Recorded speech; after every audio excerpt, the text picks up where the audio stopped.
Selamat berjumpa kembali Bapak Ibu Saudari-saudara umat beriman yang terkasih dalam Tuhan. Selamat memasuki awal pekan dengan gembira pada hari Senin tanggal 29 Agustus 2022. Hari ini gereja memperingati wafatnya Santo Yohanes Pembaptis Martir.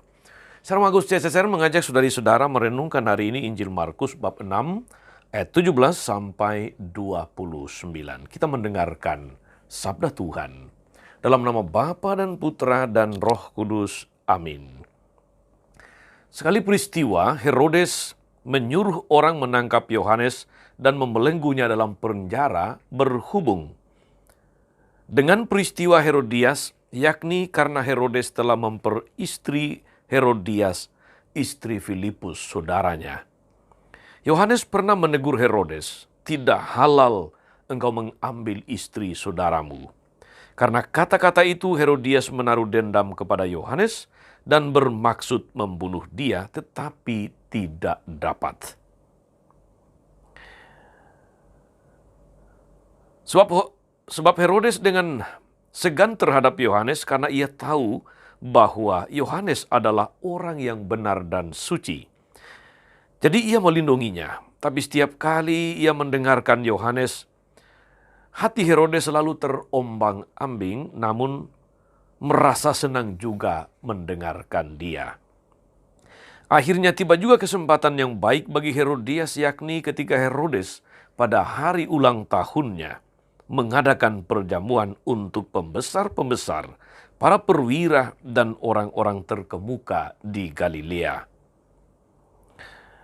Pada waktu itu putri Herodias tampil lalu menari dan ia menyukakan hati Herodes serta tamu-tamunya. Maka Raja Herodes berkata kepada gadis itu, "Mintalah daripadaku apa saja yang kau ingini, maka akan kuberikan kepadamu." Lalu Herodes bersumpah kepadanya, "Apa saja yang kau minta akan kuberikan kepadamu sekalipun itu setengah dari kerajaanku." Anak itu pergi dan menanyakan kepada ibunya, "Apa yang harus kuminta?" Jawab ibunya, "Kepala Yohanes Pembaptis." Maka cepat-cepat ia pergi kepada raja dan meminta, "Aku mau supaya sekarang juga engkau memberikan kepadaku kepala Yohanes Pembaptis dalam sebuah talam." Maka sangat sedihlah hati raja, tapi karena sumpahnya dan karena tamu-tamunya, ia tidak mau menolaknya. Raja segera menyuruh seorang pengawal dengan perintah supaya mengambil kepala Yohanes. Orang itu pergi dan memenggal kepala Yohanes di penjara. Dia membawa kepala itu di sebuah talam dan memberikannya kepada gadis itu, dan gadis itu memberikannya kepada ibunya. Ketika murid-murid Yohanes mendengar hal itu, mereka datang dan mengambil mayatnya lalu membaringkannya dalam kubur. Demikianlah Injil Tuhan. Saudari-saudara umat beriman terkasih dalam Tuhan, kita mengenal Yohanes Pembaptis sebagai bentara Tuhan Yesus. Dia yang mempersiapkan kedatangan Yesus. Tapi juga saudari-saudara, Yohanes Pembaptis adalah nabi terakhir yang menuntun kita memasuki perjanjian baru. Sebagai seorang nabi yang berseru-seru di padang gurun, dia selalu berkata benar. Dia selalu mengatakan kebenaran, sekalipun kebenaran itu memang pahit atau menyakitkan. Itulah yang terjadi hari ini saudari-saudara. Dalam Injil kita mendengar bahwa dia pernah menegur Herodes karena Herodes mengambil istri saudaranya Filipus. Katakanlah dia merebut istri saudaranya dan memperistrinya, yaitu Herodias. Pada saat yang istimewa ketika dia merayakan ulang tahun, Herodes merayakan ulang tahun. Dia mengundang banyak tamu, para pejabat, dan pada saat itu anak dari Herodias menyenangkan hati Herodes karena dia menari dengan baik. Dan itu kesempatan yang baik bagi Herodias untuk membalaskan dendamnya kepada Yohanes. Ingat saudari-saudara, dengan menegur Herodes sebetulnya Yohanes sedang memperjuangkan, membela martabat dari Herodias. Tetapi justru dia membenci Yohanes karena ibaratnya dia mengurusi apa yang bukan menjadi urusannya sendiri. Saudara-saudara, kita perlu berhati-hati ketika kita membenci seseorang yang mengatakan kebenaran kepada kita. Bisa jadi dia mengatakan suatu kebenaran, tapi kita tidak terima. Lalu kita mencari kesempatan untuk membalaskan. Kita perlu berhati-hati, juga seperti Herodes, supaya jangan mudah berjanji sesuatu yang bisa saja kemudian mencelakakan orang lain.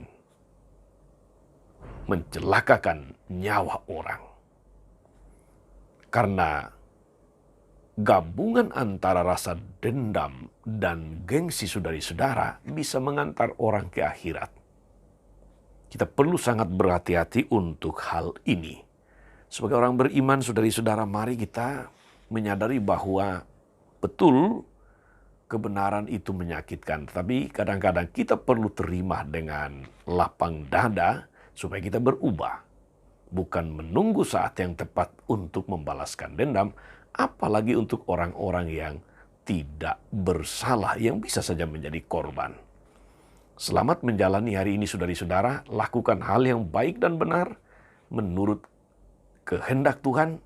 Biarlah seluruh hidup kita menjadi berkat bagi orang dan bukan menjadi malapetaka bagi mereka. Tuhan Yesus memberkati. Maria Bunda selalu menolong, setia mendoakan kita semua. Amin. Allah Bapa yang penuh kasih, kami bersyukur atas segala berkat rahmat-Mu yang telah kami nikmati sepanjang hidup kami. Juga atas hadirnya orang-orang di sekitar kami yang menegur kesalahan kami, yang menunjukkan jalan yang benar, yang menyampaikan kritik yang membangun. Semoga masukan-masukan, kritik-kritik itu merupakan sarana yang membantu kami untuk semakin baik, semakin sempurna di hadapan-Mu.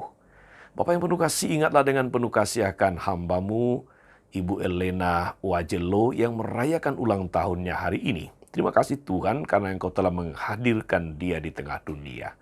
Dengan segala situasi kondisinya, dengan segala kemampuan maupun kelemahannya. Berkati dia dengan kesehatan yang baik, limpahkan rahmat-Mu dalam segala usaha, dalam segala pekerjaan, dalam segala rencana-rencana, juga dalam hidup berkeluarga. Mampukan dia untuk terus menjadikan hidupnya sebagai pujian bagi nama-Mu dan berkat bagi banyak orang. Ingatlah dengan penuh kasih akan segala sesuatu yang sedang diusahakan, yang baik, yang benar. Jauhkan dari segala macam tantangan, dari macam kesulitan. Kami percaya Engkau akan senantiasa menunjukkan jalan yang baik, jalan yang benar, jalan keluar terbaik bagi mereka. Terpujilah nama-Mu sepanjang segala masa. Amin. Saudari-saudara sekalian, berkat Allah turun atas saudari-saudara, atas mereka yang kita doakan atau kita janjikan doa, mereka yang sakit dan menderita, segala rencana, karya, dan pelayanan hari ini, Bapa dan Putra dan Roh Kudus. Amin. Jangan lupa like, subscribe, nyalakan lonceng notifikasinya. Salam 52, Tuhan memberkati.